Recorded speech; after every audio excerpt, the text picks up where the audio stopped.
उस मदराचल पर्वत के नीचे लग गए। वह मदराचल पर्वत भगवान के पीठ पर स्थिर हो गया। विशाल काय भगवान कक्षप रूप, बहुत विशाल कक्षप रूप धारण किया भगवान ने। ये विशाल मदराचल पर्वत उनके शरीर पर आ गया। समुद्र मंथन प्रारंभ हुआ। भगवान ने सोचा अब इसमें वासुकी नाग के मुख की ओर कौन पकड़ेगा, पूंछ की ओर कौन पकड़ेगा। भगवान ने एक युक्ति लगाई। भगवान ने मुख की बड़ाई करना प्रारंभ कर दिया। कहा जो वीर पुरुष होते हैं वह सामने से आते हैं, जो कायर होते हैं वह तो पीछे वाला भाग पकड़ते हैं, पीछे से वार करते हैं। असुर तो दिमाग से पैदल। असुरों ने सोचा हम वीर हैं, हम मुख की ओर आएंगे। असुरों ने झपट करके आगे वासुकी नाग का मुख पकड़ लिया। प्यारे अब वासुकी नाग का मुख असुरों ने पकड़ा। भगवान के देवताओं ने पूंछ को पकड़ा। जैसे मंथन होता तो वासुकी नाग भयंकर विष उगलते, फुफकार निकालते। आधे असुर तो ऐसे जल जल करके मरने लगे। भगवान ने सोचा चलो इसी बहाने कुछ संख्या कम होगी। मंथन प्रारंभ होना था कि भयंकर हलाहल विष निकल पड़ा। जैसे ही विष निकला देवताओं में और असुरों में हाहाकार मच गया। सारे देवता घबरा गए। इतना भयंकर विष की उसकी ज्वाला से सब झुलसने लगे। उलवटा नामक हलाहल विष निकला, जिसके प्रभाव से जीव जंतु सृष्टि सब चलने लगे। सब घबराए ब्रह्मा जी के पास पहुंचे। ब्रह्मा जी से कहा प्रभु कुछ उपाय बताइए। ब्रह्मा जी ने कहा मेरे बस की नहीं है मैं विष का पान कर सकूं। ब्रह्मा जी ने भोलेनाथ की ओर ढकेल दिया और भोलेनाथ तो बड़े भोले भाले। इस संसार में भोलेनाथ ही एक ऐसे भगवान हैं जो संसार का जितना भी टुकड़ाया हुआ पदार्थ है सब भोलेनाथ स्वीकार करते हैं। भोलेनाथ से निराला, भोलेनाथ से प्यारा इस संसार में कोई नहीं है। सब देवता आज भोलेनाथ के पास पहुंचे, हाथ जोड़ करके प्रार्थना किया।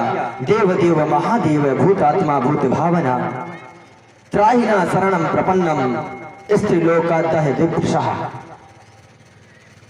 हे देवताओं के देवाधिदेव महादेव आपको मेरा प्रणाम है। आप समस्त भूतात्माओं के हृदय में वास करने वाले हैं। आप त्रैलोक के रक्षक हैं। आपके अलावा इस विष के कष्ट से कोई दूसरा उभरने वाला नहीं है। सुंदर देवता भगवान की स्तुति कर रहे हैं। भूत भवन भोलेनाथ तो बड़े प्रेम से प्रसन्न हो जाते हैं, आसानी से प्रसन्न हो जाते हैं। भोलेनाथ प्रसन्न हो गए। देवताओं से कहा बात क्या है बताओ। देवताओं ने सारी बात रखी। भोलेनाथ मुस्कुराए। बात देवताओं मंथन होगा, अमृत निकलेगा। अमृत का पान तुम करोगे और विष का पान कराने के लिए पहले ही मुझे भेज दिया। कितने स्वार्थी हो तुम। देवता बहुत स्वार्थी है। इंद्र तो विशेष करके बहुत बड़ा स्वार्थी। शास्त्र कहते हैं ऊंच निवास नीच करतूती देख सकै न पराई विभूति। इंद्र आदि जो देवता हैं उनका निवास तो बहुत ऊंचा है लेकिन उनकी करतूती बहुत छोटी है।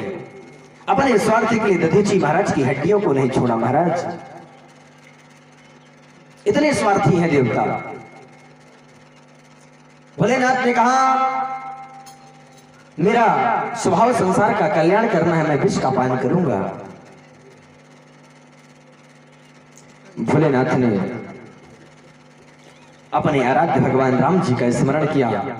जैसे ही रा शब्द का उच्चारण किया मुख खुला, विष का पान किया, विष मुख में ही रहा। उतने भोलेनाथ को स्मरण आ गया।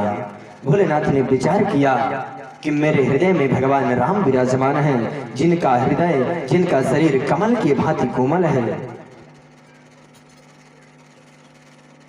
जिनका पूरा शरीर कमल की भांति कोमल है। अगर उन हृदय तक यह विष पहुंचेगा तो मेरे भगवान राम जी को बहुत बड़ा आघात होगा। इतना सोच करके भोलेनाथ ने मां शब्द का उच्चारण किया और मुख बंद करके उस विष को कंठ में रोक दिया। आज भोलेनाथ का अनेक नाम और पड़ गया। नीलकंठ भगवान की, आज से भोलेनाथ का नीलकंठ नाम पड़ गया। नीलकंठ का अर्थ होता है जिसके कंठ है नीले, वही है नीलकंठ। मंथन प्रारंभ हुआ, आगे कामधेनु निकली जो ऋषियों को दे दिया गया। उसके बाद उच्चश्रवा नामक अश्व निकला, उसे बलि ले लिए। कौस्तुभ मणि निकली जिसे भगवान ने ले लिया। उसके बाद पहले माता लक्ष्मी प्रकट हो गई। माता लक्ष्मी का प्रकट हुआ। माता लक्ष्मी के सौंदर्य रूप को देख करके देव और असुर दोनों मोहित हो गए।